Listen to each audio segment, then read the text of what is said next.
mamahaling paaralan. Akala mo anak ka ng mayaman? Akala mo edukada kang tao?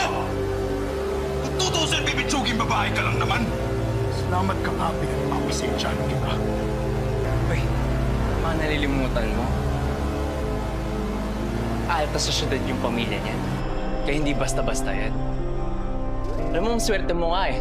Tutupuan ka pa ni Pablo. Salamat ka talaga. Pinatulan kita. Bakit? Sino bang pinagmamalaki mo?